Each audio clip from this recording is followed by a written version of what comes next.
नमस्ते प्यारे दोस्तों, आप सभी का ई लर्निंग तासिका में स्वागत है और हमारे हिंदी अभ्यास यूट्यूब चैनल पर भी आपका स्वागत है।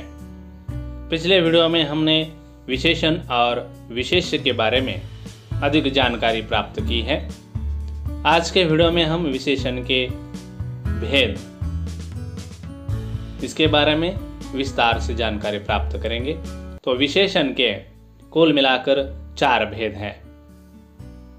पहला गुणवाचक विशेषण, दूसरा संख्यावाचक विशेषण, तीसरा परिमाणवाचक विशेषण और चौथा सार्वनामिक विशेषण। तो चलिए हम गुणवाचक विशेषण को समझ लेते हैं। गुणवाचक विशेषण की परिभाषा: जो शब्द संज्ञा या सर्वनाम के गुण, दोष, रूप, रंग आदि का बोध कराते हैं उन्हें गुणवाचक विशेषण कहते हैं।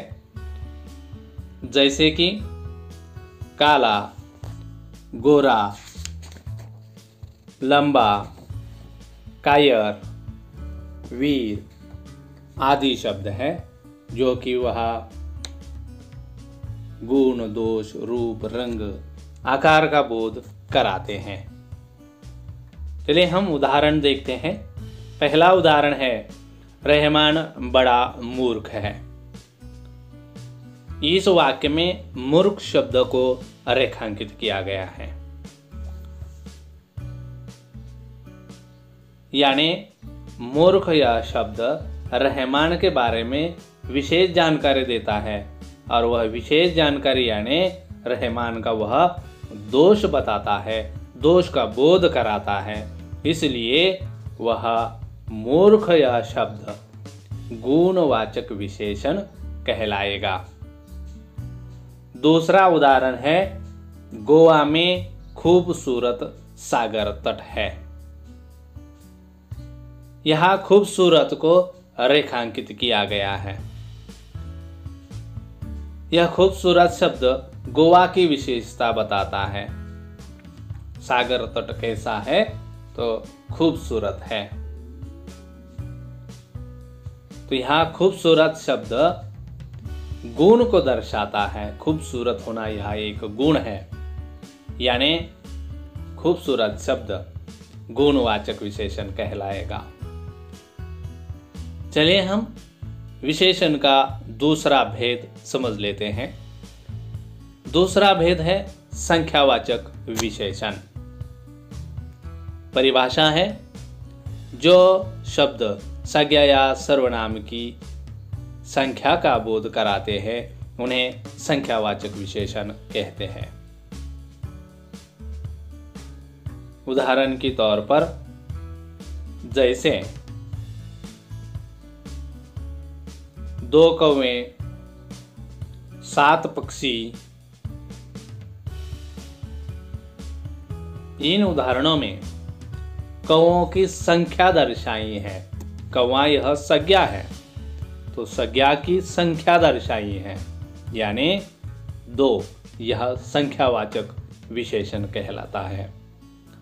7 पक्षी यानी 7 यह संख्या का दर्शाता है, पक्षियों की संख्या को दर्शाता है, इसलिए 7 यह संख्यावाचक विशेषण है। संख्यावाचक विशेषण के 2 भेद हैं। पहला निश्चित संख्यावाचक विशेषण और दूसरा अनिश्चित संख्यावाचक विशेषण।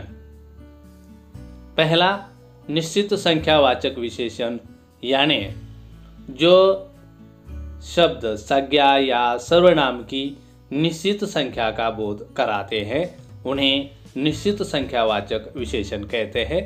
जैसे 3 आदमी, 10 दिशाएं। तो यहाँ आदमियों की निश्चित संख्या का बोध होता है 3, इसलिए यह निश्चित संख्यावाचक विशेषण कहलाएगा। दूसरे उदाहरण में 10 दिशाएं। दिशाएं 10 यानी दिशाओं की निश्चित संख्या का यह बोध होता है।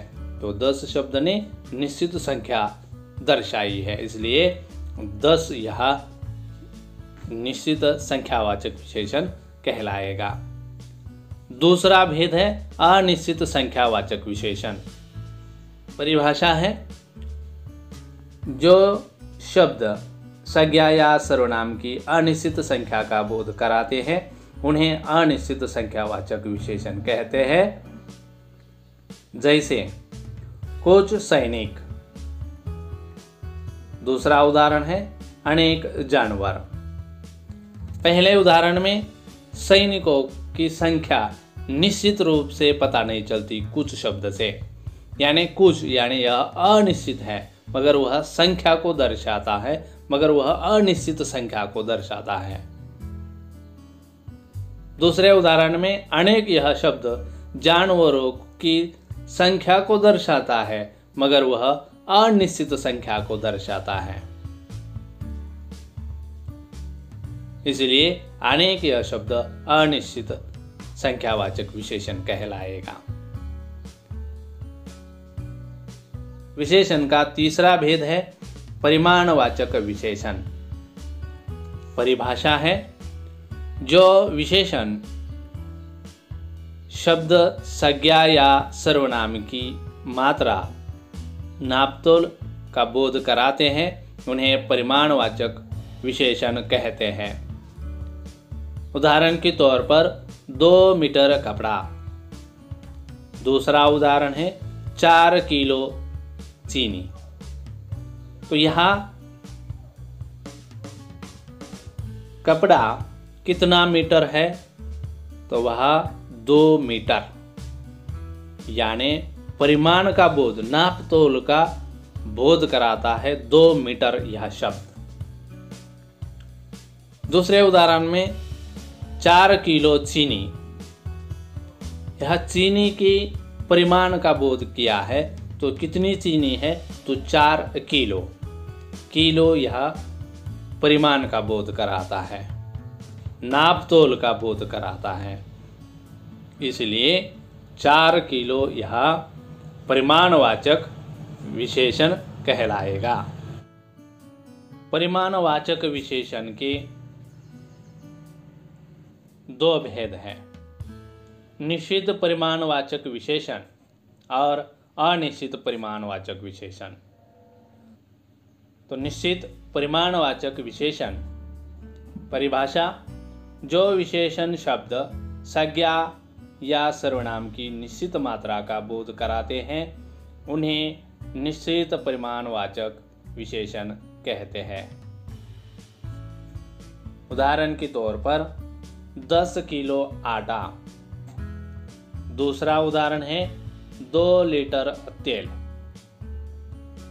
यानी यहाँ निश्चित परिमाण का बोध हुआ है 10 किलो आटा। 10 इस शब्द से निश्चित बोध हुआ है परिमाण का 10 किलो आटा।